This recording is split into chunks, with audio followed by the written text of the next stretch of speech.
Bapak dan Ibu jemaah yang insyaallah dirahmati Allah SWT, tanpa terasa kita sudah menjalani sepertiga dari Ramadan. Tadi kalau nggak salah hari tadi udah hari ke-10, malam ini sudah malam ke-11. Kayaknya baru kita kemarin ya mulai 1 Ramadan, ini sudah 10 hari. Kayaknya perputaran waktu itu cepat. Mungkin karena kita sibuk, rasanya waktu nggak cukup gitu. Tapi bagi orang yang nggak sibuk ya lama itu. Apalagi waktu dari jam 5 sampai jam 6 buka itu rasanya panjang sekali.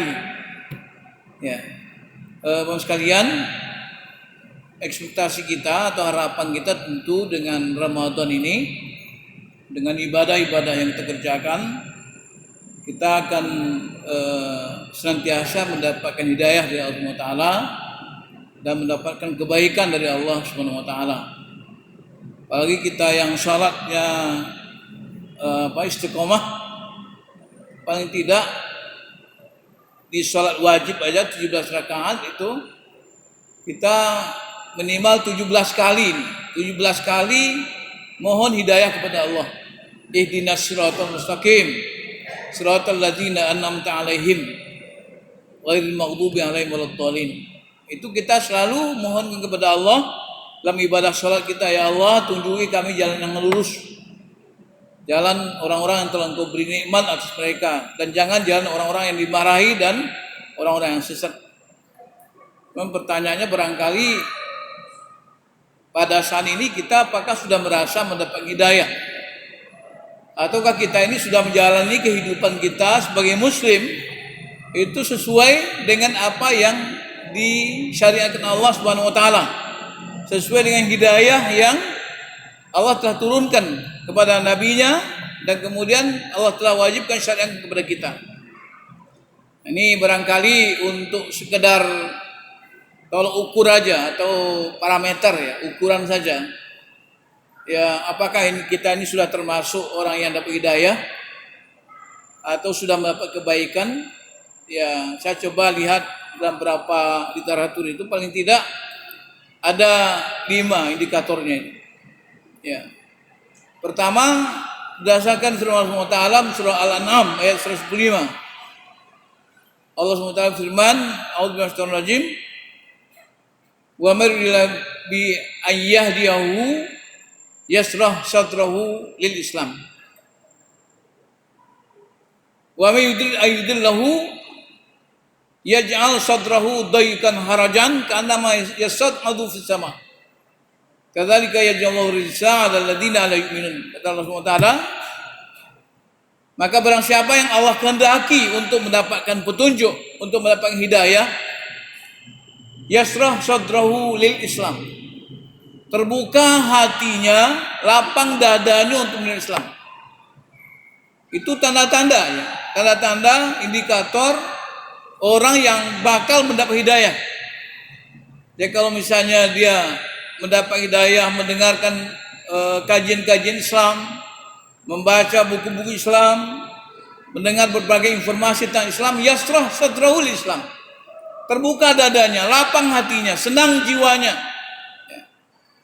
Jadi kalau misalnya mendengarkan Islam, ya bukan lapang dadanya, tapi malah ngantuk, ya, atau malah ngerutu, atau malah curiga, malah timbul sangka, mendengarkan Islam malah timbul antipati, timbul fobi, itu artinya apa? Artinya itu berarti Allah belum mau memberikan hidayah. Jadi salah satu indikatornya itu adalah orang yang hidayah itu orang yang ketika disampaikan kepadanya Islam, baik itu soal Al-Quran maupun Sunnah, siapapun yang menyampaikannya, maka hatinya menjadi lapang, jiwanya terbuka untuk menerima Islam itu. Sebaliknya orang yang Allah mau menjadikan dia sesat, maka Allah mengatakan yaj'al sadrahu, maka Allah jadikan dadanya itu daykan harajan. Daykan itu sempit, harajan sempit juga, dua kali sempit. Sempit dan sesak nafasnya. Bagaimana? Allah menggambarkan ka'annama yas'adu fis sama, seperti seolah-olah dia itu mendaki ke langit. Jangankan daki ke langit, daki lantai 2 aja kita kalau nggak pakai eskalator, apalagi kita yang sudah tua-tua ini sudah susah nafas kita. Apalagi kalau mendaki ke langit. Jadi begitu orang yang tidak akan mendapat hidayah itu, dia sangat curiga, dia sangat tidak terbuka, malah sangat antipati, sangat bosan hatinya untuk mendengarkan Islam itu. Jadi orang yang Allah ingin sekali itu. Jadi mudah-mudahan kita ini termasuk yang saf terdahulu. Jangan kita termasuk orang yang yaj'al sadrahu daikan harajan. Nah tuh, itu tanda orang yang akan dapat hidayah. Yang kedua, orang yang akan mendapat kebaikan kata Rasulullah SAW dalam hadis Bukhari Muslim, marbi khairan yufaqqih fiddin. Orang yang Allah kehendaki untuk mendapatkan kebaikan dengan Islam itu, Rasulullah katakan mereka itu yufaqqih fiddin. Allah berikan kepadanya pengertian, pemahaman dalam soal Islam. Jadi ketika dengan Islam itu faham dia. Dia tidak hanya sekedar berilmu tentang Islam, tidak sekedar mengetahui tentang Islam, tapi dia faham. Ya. Kenapa Allah? Apa yang Allah kehendaki terhadap dirinya sebagai hamba Allah? Apa yang Allah kehendaki dalam kehidupannya sebagai Muslim, dalam hidup berkeluarga, dalam bermasyarakat, berbangsa negara? Dia betul-betul mampu memahami apa yang diinginkan Allah untuk dirinya, keluarganya, dan masyarakatnya. Itu namanya fikih, faham. Jadi beda dengan ilmu. Ada orang yang banyak ilmunya tapi tidak faham-faham. Ada itu. Ada orang yang profesor, doktor tentang Islam. Mungkin kita masih ingat seorang orientalis, orang Belanda yang namanya Snok Huronje itu. Dia itu luar biasa, profesor, doktor di bidang Islam, tapi gagal faham. Dia tidak sempat mendapat hidayah Allah SWT, dan malah ilmu Islam itu dipergunakan untuk merusak Islam. Ya. Untuk mengadu domba. Itu kan dulu tuh kan konsep adu domba itu di Filipina itu kan itu lebih banyak dari Sungkronya itu. Bagaimana umat Islam ini supaya berantem. Nah, itu dia yang tahu itu. Dia paham betul tuh ilmu-ilmu tentang fikih, di mana tak khilafiyahnya. Dia kembangkan itu. Dia berilmu tentang Islam, tapi dia pergunakan untuk memecah belah Islam. Itu namanya gagal faham. Dia beribadah, tetapi dia tidak faham tentang Islam itu. Dia terjebak kepada ritual formalitas, tapi tidak memahami makna substansi dari ajaran Islam yang dilaksanakannya. Dan yang ketiga, Rasulullah mengatakan dalam hadis Bukhari juga, marbi khairan yusuf minhu.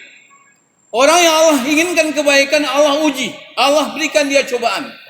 Dia sering mendapatkan teguran, sering mendapatkan musibah, sering Allah uji dengan bermacam-macam, mungkin dengan kemiskinan, mungkin dengan penyakit, mungkin dengan berbagai keadaan. Kalau dalam Al-Baqarah itu Allah mengatakan wala nabluwannakum bisyai'in minal khaufi wal ju' wa naqsin minal amwal wal anfusi was thamarat.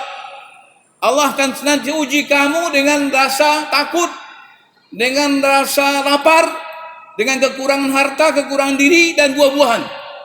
Tapi kata Allah, wabashir sabirin. Jadi orang yang akan diberikan kebaikan itu sering dapat ujian. Seperti orang yang mau naik kelas ini dapat ujian, sering ujian. Tapi kalau tidak pernah ujian, tidak bakal naik kelas.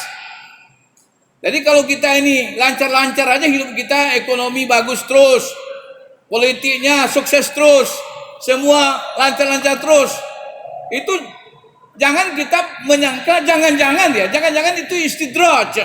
Allah membiarkan kita dalam kesehatan, kemudian satu waktu tiba-tiba Allah berikan azab kepada kita.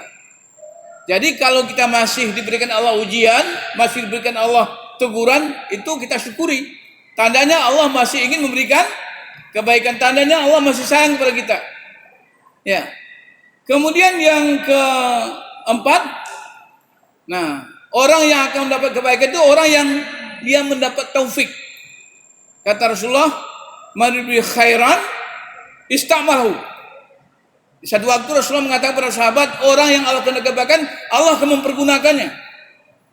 Kemudian sahabat nanya, mereka berkata, "Mastamalahu Rasulullah." Apa maksudnya Allah mempergunakannya? Maka kalau Rasulullah mengatakan, "Yuwaffiquhu li'amal saleh qabla mautih." Allah berikan kekuatan pada dirinya melaksanakan amal saleh sebelum dia mati.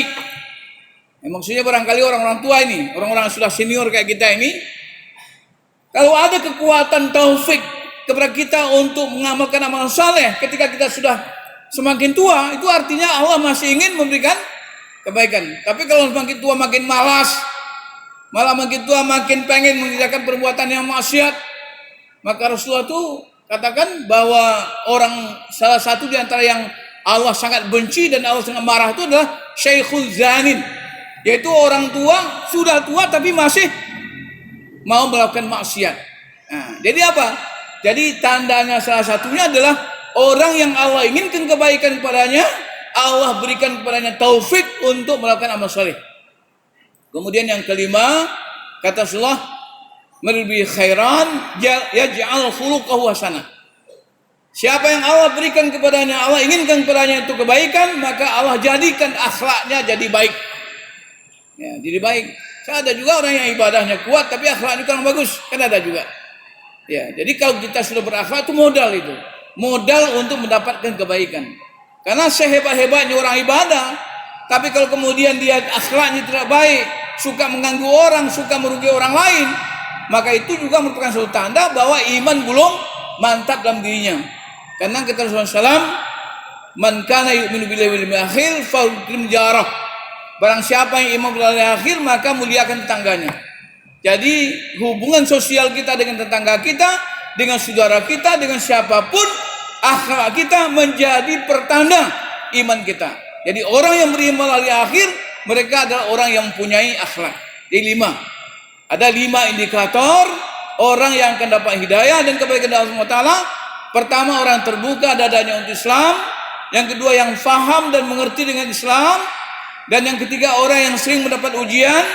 Dan yang keempat, orang yang mendapatkan taufik, dorongan kekuatan Allah SWT untuk beramal saleh. Dan yang kelima, orang yang berakhlak yang baik. Jadi 5 itu menjadi indikator, dan ini ukuran untuk kita, bukan untuk orang lain nih. Jadi masing-masing kita mengukur diri kita. Saya ini termasuk orang yang bakal dapat kebaikan apa enggak nih? Apakah yang 5 ini sudah saya punya atau belum? Kalau ternyata belum, mari kita berusaha. Kalau masih 1, kita usahakan 2. Kalau 2, kita usahakan. Kalau dapat semua indikator itu dapat kita miliki. Mudah-mudahan Allah SWT selalu memberikan pertolongan kepada kita dan keberhasilan dalam upaya-upaya kita untuk selalu dekat dengan Allah Subhanahu wa taala. Nasrullah wa fatun qarib wa basyiril mu'minin. Wassalamualaikum warahmatullahi wabarakatuh.